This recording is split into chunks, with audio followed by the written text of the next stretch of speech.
তার চিকিৎসা হচ্ছে। বিএনপি চেয়ারপারসন খালেদা জিয়ার চিকিৎসা এক ছাতার নিচে অর্থাৎ ওয়ান স্টপ সার্ভিসে করার সিদ্ধান্ত নিয়েছেন লন্ডন ক্লিনিকের চিকিৎসকরা। বুধবার বিএনপি চেয়ারপারসনের ব্যক্তিগত চিকিৎসক এজেডএম জাহিদ হোসেন গণমাধ্যমকে একথা জানান। চিকিৎসক জাহিদ বলেন, গত 8 জানুয়ারি থেকে ম্যাডাম লন্ডন ক্লিনিকে ভর্তি আছেন। তার সর্বশেষ যে রিপোর্টগুলো প্রফেসর জন প্যাট্রিক কেনেডির নেতৃত্বাধীন মেডিকেল বোর্ড পর্যালোচনা করেছে এবং পরবর্তীতে আরও কিছু পরীক্ষা নিরীক্ষার জন্য সিদ্ধান্ত হয়েছে। আগামী 2-1 দিনের মধ্যে লন্ডনের আরো 2 জন চিকিৎসক তাকে দেখবেন। পরবর্তীতে তার চিকিৎসার ব্যাপারে আমাদের যে পদ্ধতি, অর্থাৎ তাকে তো এখন ওষুধ দিয়ে চিকিৎসা চলছে লিভারের জন্য, কিডনির জন্য, হার্টের জন্য, ডায়াবেটিস, প্রেসার, রিউমাটো আর্থ্রাইটিস প্রতিটির জন্য। এর বাইরে আরো যদি কোনো চিকিৎসা করা যায় সেজন্য যুক্তরাষ্ট্রের জন হপকিন্স হসপিটালের মেডিকেল টিমের সদস্যরা এখানে মেডিকেল বোর্ডের সভায় অংশগ্রহণ করেছিলেন, যাতে আমরা এটাকে এক ছাদের নিচে চিকিৎসা, যেটা বলে ওয়ান অ্যামব্রেলা অর্থাৎ ওয়ান স্টপ সার্ভিসের মতো, সেটা করার ব্যাপারে তারা উদ্যোগ গ্রহণ করেছেন।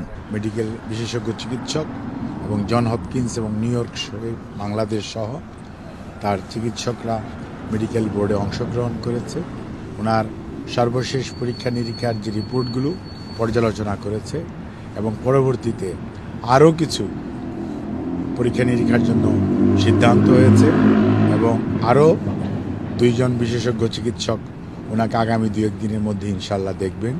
পরবর্তীতে ওনার চিকিৎসার ব্যাপারে আমাদের যে পদ্ধতি, অর্থাৎ উনি তো এখন ঔষধ দিয়ে চিকিৎসা চলছে লিভারের জন্য, কিডনির জন্য, হার্টের জন্য, ডায়াবেটিস, প্রেশার, রিউমাটয়েড আর্থ্রাইটিস প্রত্যেকটির জন্য। এর বাইরেও আরও যদি কোনো চিকিৎসা করা যায় সেজন্যই আমরা জন হপকিন্সের মেডিকেল টিমের সদস্যরাও এখানে অংশগ্রহণ করেছিল, যাতে আমরা এটাকে একটা আপনার এক ছাদের নিচে চিকিৎসা, যেটা বলে ওয়ান আমব্রেলা নিচে ওয়ান স্টপ সার্ভিসের মতো, সেটা করার ব্যাপারে ওনারা উদ্যোগ গ্রহণ করেছেন।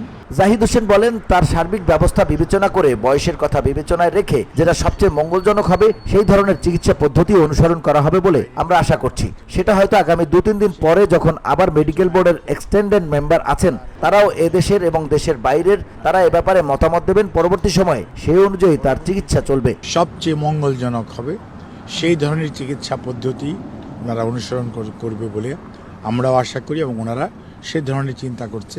সেটা হয়তো আগামী 2-3 দিন পরে, যখন আবার মেডিকেল বোর্ডের আরও কিছু এক্সটেন্ডেড মেম্বার আছেন, ওনারাও এই দেশের এবং দেশের বাইরের, ওনারাও আবার সেটার মধ্যে ওনাদের মতামত দিবেন।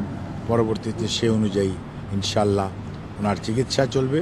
তো ওনার সুচিকিৎসার জন্য আমরা দেশবাসীর কাছে আপনাদের মাধ্যমে দোয়া চাই ওনার সুস্থতার জন্য। তিনি আরো বলেন, খালেদা জিয়ার পরিবারের সদস্যরা সার্বক্ষণিকভাবে, বিশেষ করে তার 2 পুত্রবধূ জোবাইদা রহমান, সৈয়দা শর্মিলী রহমান, 3 নাতনি জাইমা রহমান, জাফিয়া রহমান ও জাহিয়া রহমান, সবসময় এবং দেশের বাইরে যারা আছেন তারা টেলিফোনে সার্বক্ষণিক ম্যাডামের খোঁজ খবর নিতে যোগাযোগ রাখছেন।